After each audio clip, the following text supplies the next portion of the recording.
Bonsoir à tous. Nous continuons le commentaire de l'épître Saint Paul à Timothée 1, chapitre 5. Dans les versets de 1 à 2, ne reprend pas rudement l'homme âgé, mais exhorte-le comme un père, les jeunes gens comme des frères, les femmes âgées comme des mères, les jeunes comme des sœurs en toute pureté.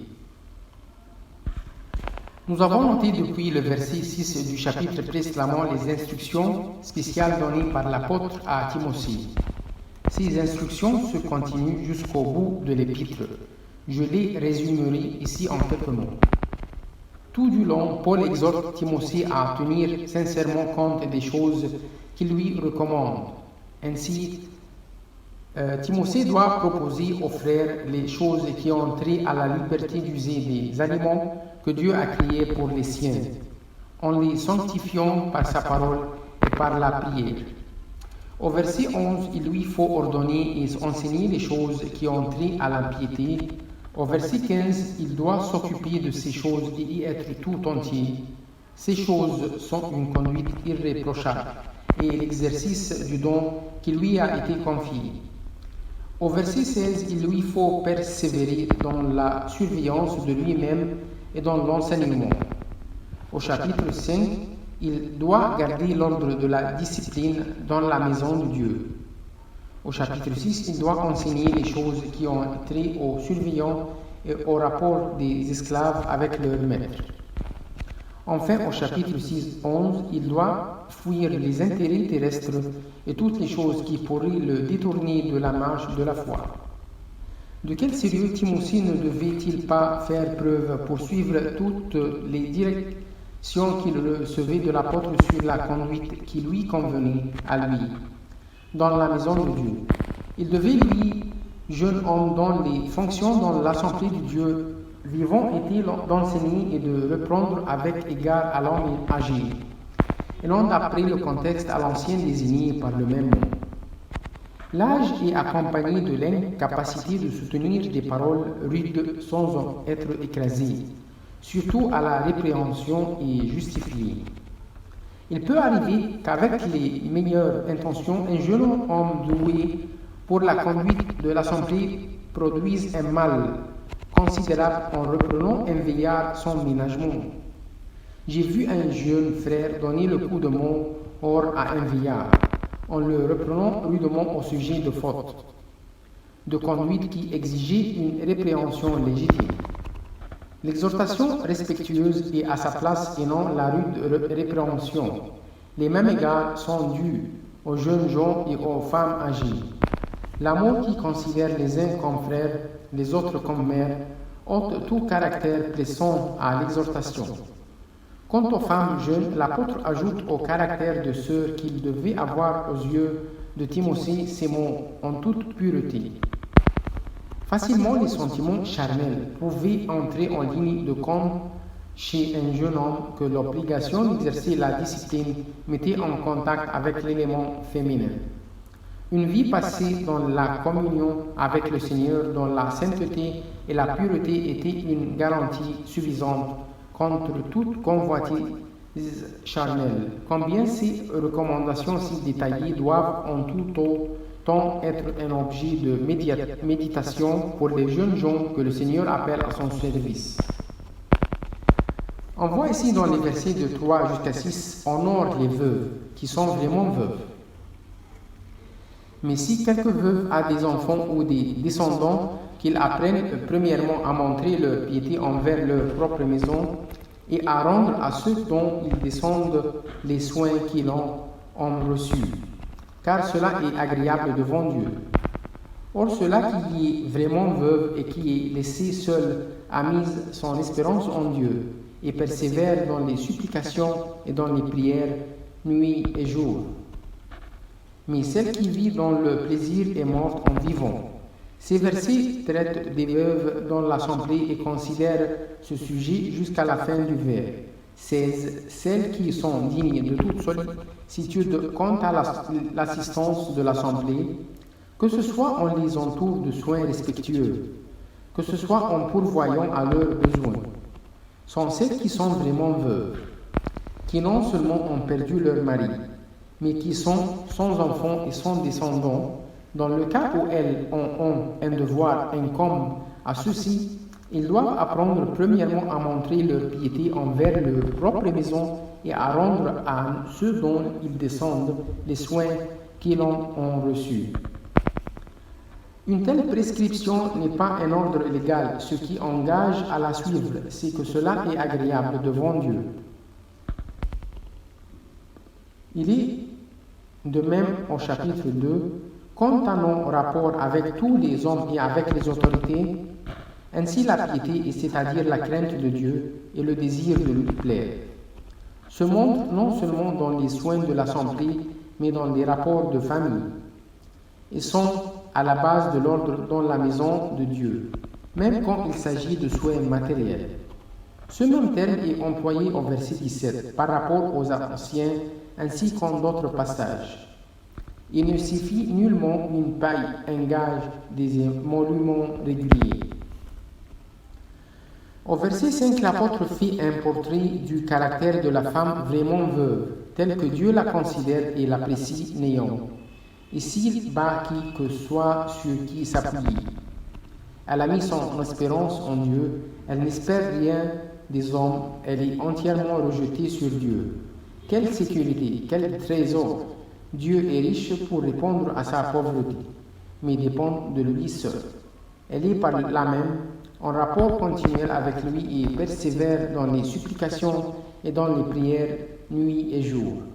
Elle réalise cette primordiale recommandation à la prière du chapitre 2, l'immense bénédiction d'une position sans espoir du côté de l'homme. C'est qu'on est rejeté jour et nuit sur les ressources inépuisables qui sont en Dieu. En contraste avec la vraie veuve, la veuve qui vit dans le plaisir est morte en vivant. Selon le monde, sa vie est assurée et facile. Elle vit au point de vue de la terre. Elle est morte au point de vue du ciel. Quel triste spectacle! Ordonne aussi ces choses afin qu'elles soient irrépréhensibles. Mais si quelqu'un n'a pas soin de sien, et spécialement de ceux de sa famille, il a renié la foi et il est pire qu'un incrédule. Timothée avait à ordonner ces choses, car l'apôtre désirait que les veuves si sympathiques par leur position n'encourussent aucun reproche. Il désirait de même que les enfants ou descendants des veuves ne fussent pas exposés à l'accusation d'avoir renié la foi. C'est-à-dire, l'ensemble de la doctrine chrétienne reçue par la foi est basée sur l'amour, et à être taxé d'être pire que les incrédules, au moins ces derniers ne sont pas insensibles au lit de la parenté. Ce qui nous est dit ici est extrêmement sévère, mais nous montre l'importance aux yeux de Dieu du dévouement de ses enfants dans les choses matérielles. La famille a pour lui une importance particulière. Et cependant, ne n'oublions pas les devoirs les plus élémentaires de famille ne peuvent entrer en ligne de compte quand il s'agit de suivre le Seigneur. Seulement ici, ces devoirs sont en rapport avec la conduite du chrétien dans l'assemblée qui est la maison de Dieu. On voit ici pour les versets 9 et 10 que la veuve soit inscrite n'ayant pas moins de 60 ans, ayant été femme d'un seul mari, ayant le témoignage d'avoir marché dans des bonnes œuvres, si elle a élevé des enfants, si elle a logé des étrangers, si elle a lavé les pieds des saints, si elle a secouru ceux qui sont dans la tribulation, si elle s'est appliquée à toute bonne œuvre. On trouve ici d'autres prescriptions au sujet des veuves en vue du bon ordre dans la maison de Dieu. La veuve ne devait être inscrite au registre des veuves remises aux soins de l'assemblée que si son âge étant avancé inclinant vers la vieuse et excluant une union nouvelle. Elle ne devait pas avoir été mariée 2 fois, ce qui indiquait plus d'une préoccupation terrestre dans sa vie passée, ou la satisfaction de ses désirs. Il fallait qu'elle eût le témoignage d'avoir été active dans les œuvres bonnes, ayant l'approbation de Dieu. Ce qui devait caractériser les saintes femmes, et disons en général la femme selon Dieu. Ces bonnes œuvres sont détaillées ici. Elles consistent dans l'éducation des enfants. En cela, la femme a toute liberté d'enseigner. C'est la famille dans l'hospitalité. Ce sont les bonnes œuvres envers les étrangers. Dans les services les plus humbles envers les saints, dans les secours prodigués aux persécutés, dans l'application à toute œuvre charitable, car il en est beaucoup que l'apôtre n'énumère pas. Ces choses, ce service, cette abnégation de soi-même, ce don de ses propres ressources aux autres, caractérise la femme selon Dieu qui a appris à vivre pour le prochain.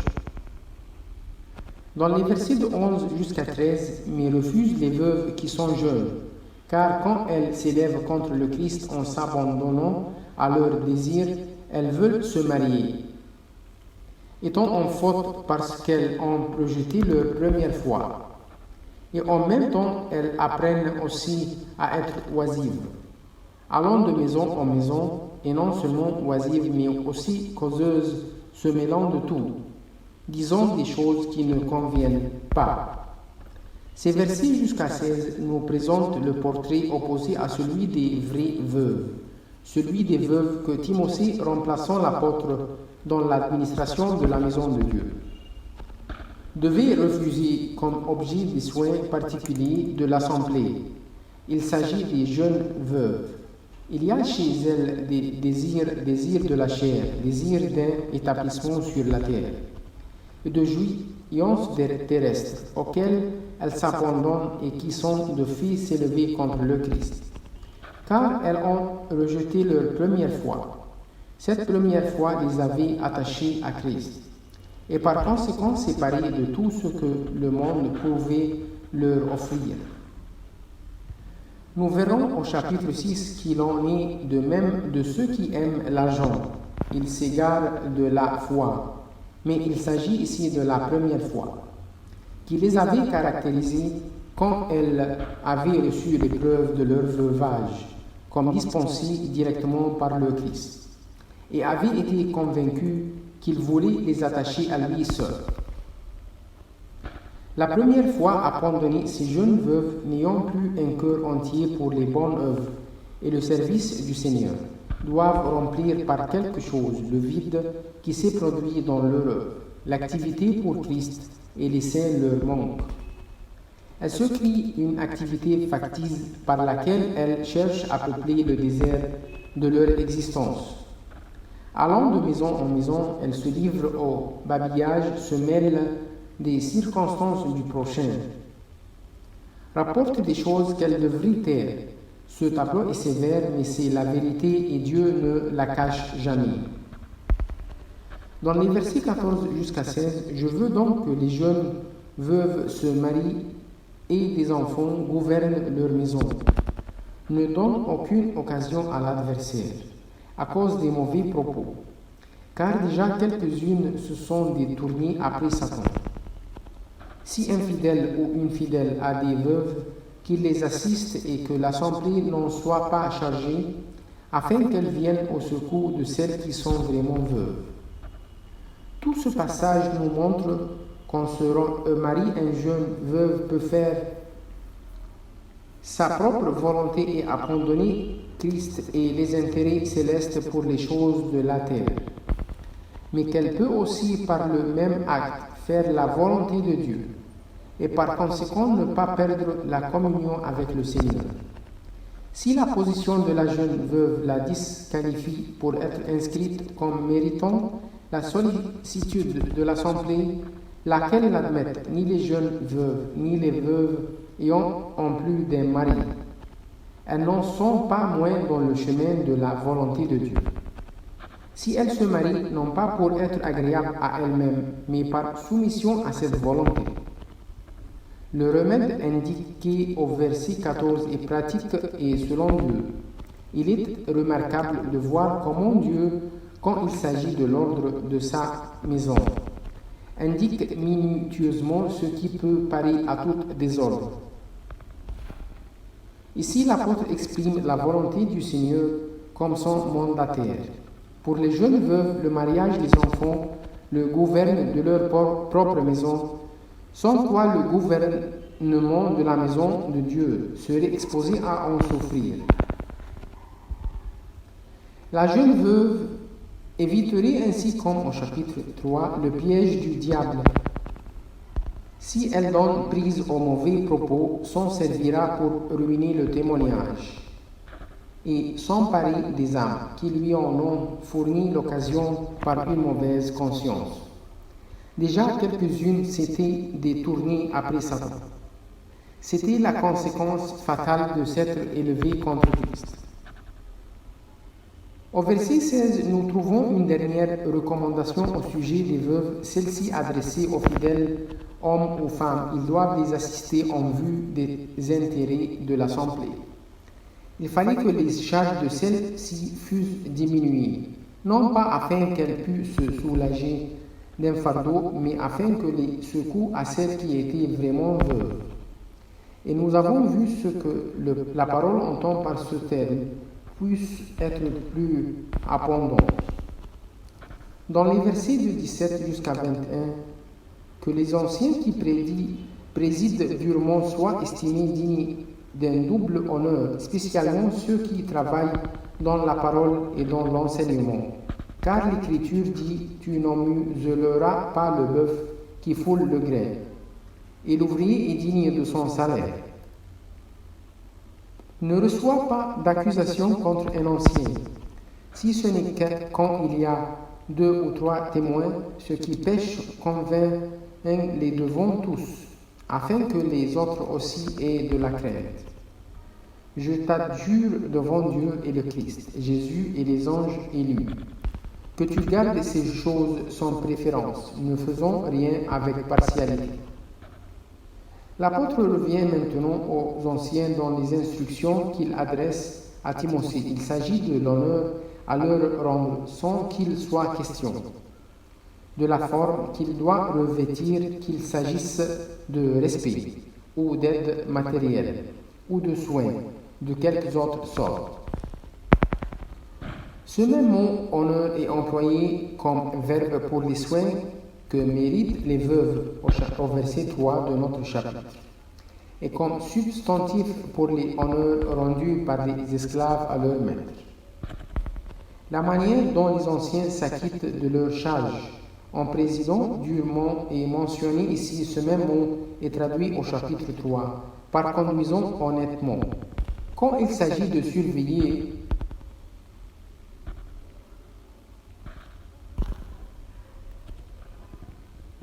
leur propre maison, la manière dont les anciens s'acquittaient de leur fonction de surveillant devait être reconnue, digne d'une double honneur. Il ne s'agit nullement ici d'un double appointement, car il n'est pas plus mention d'appointement pour les charges que pour les dons. Au chapitre 6, ce même mot n'a que le sens de tout le respect que les esclaves doivent à leur maître, soit en soumission, soit en dévouement, soit en service rendu. Ici, le double honneur est surtout rendu aux anciens quand ils s'acquittent à la fois de 2 tâches, la surveillance et le service de la parole et de la doctrine. Double fonction qui n'était pas le fait de tous les anciens, quoique tous dussent être capables d'enseigner et de refuser les contredisants. L'apôtre cite dans le verset 18 l'appui de sa recommandation, passage mentionné aussi en 1 Corinthiens 8, pour montrer qu'en donnant une prescription pareille, Dieu parle entièrement pour nous. Il cite ensuite les paroles de Jésus lui-même à ses disciples. L'ouvrier est digne de son salaire, ce qui place l'inspiration des écrits du Nouveau Testament au même niveau que celle des écrits de l'Ancien. Timothée devait être sur ses gardes au sujet d'accusations portées contre un ancien. Une charge en vue porte facilement à la jalousie. Par conséquent, aux mauvais propos et à la calomnie, il faut être prémuni contre tout cela et suivre les instructions de la parole. Par la bouche de 2 ou de 3 témoins, toute affaire sera établie.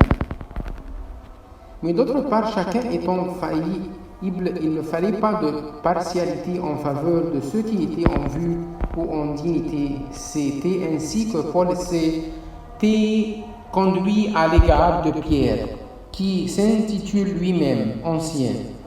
Il l'avait repris devant tous. Le cas d'un ancien qui péchait était doublement sérieux, car il pouvait, par son influence et son autorité, en entraîner d'autres dans le même chemin. Jadis, Barnabé avait été entraîné de cette manière dans la dissimulation. Aussi fallait-il que la conviction étant biblique, d'autres anciens ne fussent pas tentés d'imiter le péché du premier. Paul adjurait Timothée de garder ces choses, et cela de la manière la plus solennelle, car la maison était celle de Dieu et du Seigneur Jésus-Christ, chef sur sa maison, et elle était offerte en exemple aux anges élus, qui pouvaient ainsi voir Christ dans l'assemblée des saints. Quelle exhortation pratique et combien importante pour celui qui est appelé à un service dans la maison de Dieu. On voit ici pour les versets de 22 jusqu'à 25, n'impose les mains précipitamment à personne et ne participe pas au péché d'autrui. Garde-toi pur toi-même, ne bois plus de l'eau seulement, mais use d'un peu de vin à cause de ton estomac et de tes fréquentes indispositions. Les péchés de quelques hommes sont manifestes d'avance et vont devant pour le jugement. Mais ceux d'autres hommes aussi les suivent après, de même aussi les bonnes œuvres sont manifestes d'avance et celles qui sont autrement ne peuvent être cachées. Timothée exhortait maintenant à n'imposer les mains précipitamment à personne. L'imposition des mains, quand elle ne venait pas de l'apôtre lui-même, qui avait qualifié pour le faire, ne conférait ni un don de grâce ni le don du Saint-Esprit. Au chapitre 4, les anciens n'avaient rien conféré à Timothée par cet acte. L'imposition de leurs mains exprimait la bénédiction, la sanction et une identification publique avec ceux qui étaient conférés à Timothée par l'apôtre. En imposant les mains, probablement aux anciens, quoique ce ne soit pas dit ici, en tout cas à qui que ce soit au sujet d'une mission ou d'un service quelconque, Timothée se déclarait solidaire avec eux, s'identifier avec leur service ou leur mission et apposer sa sanction sur leur charge, leur appel ou leur œuvre. S'ils péchaient, ils s'exposaient ainsi à participer au péché qu'ils auraient commis dans l'exercice de leur fonction. En évitant ce piège tendu sur ses pas, Timothée se gardait pour lui-même. Il devait ne pas donner la moindre prise à un blâme qu'il aurait mérité par sa précipitation, car il se serait souillé en participant ainsi au péché d'autrui.